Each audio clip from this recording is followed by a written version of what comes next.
You know, we're living in a society. But they want to deliver vast amounts of information over the internet. It's a series of tubes. We're supposed to act in a civilized way. Allison, can you explain what internet is? Welcome. I have often, perhaps too often, worried about the problems that plague us as humans. That the Congress declare a state of war between the United States and the Japanese Empire. Violence, poverty, famine, disease. I'm fortunate to not have had to deal with most of these problems directly, thanks in part to being born in 20th century America. The problems that I have had to deal with directly felt more solvable, as if the solutions were only just out of reach, the result of a lack of resources or information. Enter the internet, a new tool that promised to bridge the information gap. Scientists could easily reach the public. Civilians would have access to a whole world of books and ideas, and people all over the world could connect in cross-cultural exchanges. To be fair, the internet brought some of that, but that's not all it brought. There are measles outbreaks happening in Washington State and Oregon right now that have parents furious at people who refuse to vaccinate their kids. I don't like them putting chemicals in the water that turn the friggin' frogs gay. My reality, my senses tell me that the earth is flat and stationary. News tonight, some people swear by it, others say it can make you really sick. Yeah, we're talking about the cabbage juice cocktail. A local woman swears it can cure everything from the deadliest diseases and actually reverse homosexual behavior. Oh dear. You see, alongside providing us with unprecedented access to information, we've also been provided with unprecedented access to misinformation. Anybody, anywhere, can say anything and blast it out to the entire world. As a result, it's increasingly difficult to tell truth from fiction, even for well-meaning and educated people. This has already had dramatic effects, from the resurgence of nearly eradicated diseases to compromised democracies. Why is this happening?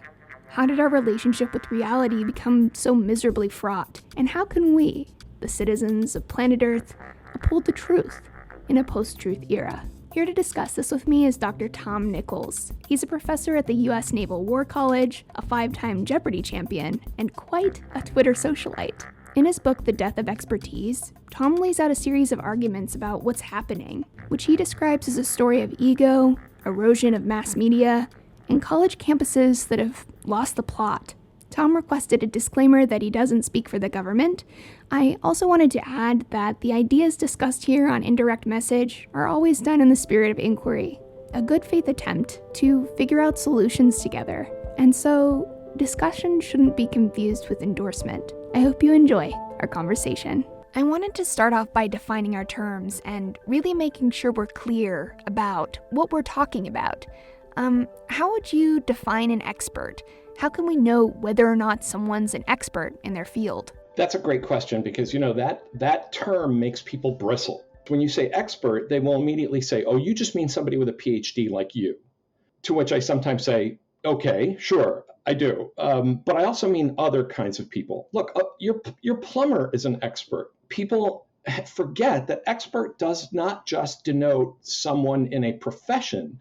It's someone who has authoritative knowledge about a subject. It's the person to whom you would turn to advice. There is some issue of credentialing. In some fields, it's an academic degree. In some fields, it's a certificate. But there's also things like peer affirmation. You're an expert because other people who are good at this have determined that you are an expert. You know, if you go to a doctor, why does it matter that your doctor is a board-certified pediatric surgeon? It means people in that specialty who monitor each other and submit each other to examination and review have decided to put their imprimatur on you. Wouldn't you say there are some experts online who have, I don't know, Twitter accounts who are a little bit kooky and out there? Experts who seem to be ideologically motivated instead of intellectually motivated sometimes? Yes, of course. Absolutely. And you know, one thing that's important for experts to admit right up front is that there are bad experts, that there are just people who suck at this. But here's the thing, and this is when the death of expertise problem becomes acute. Lay people think that the answer to a bad expert is to become an expert themselves in 5 minutes by, Googling something. The cure for bad expertise is to seek out better experts. If you think about how a lot of the big failings among expert communities have been called out, who finally understood why the space shuttle blew up that day? Other engineers, investigators, people who understood how a space shuttle is put together. But the other problem is this, and I think this is really a much broader problem, that we want to take advice we already agree with.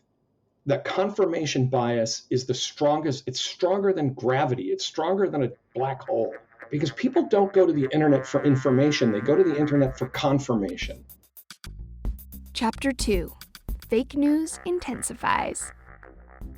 In July of 2017, I was quietly scrolling through my Twitter feed from bed, as I often do, when I noticed that there was another news article causing an outrage. Just another day on Twitter.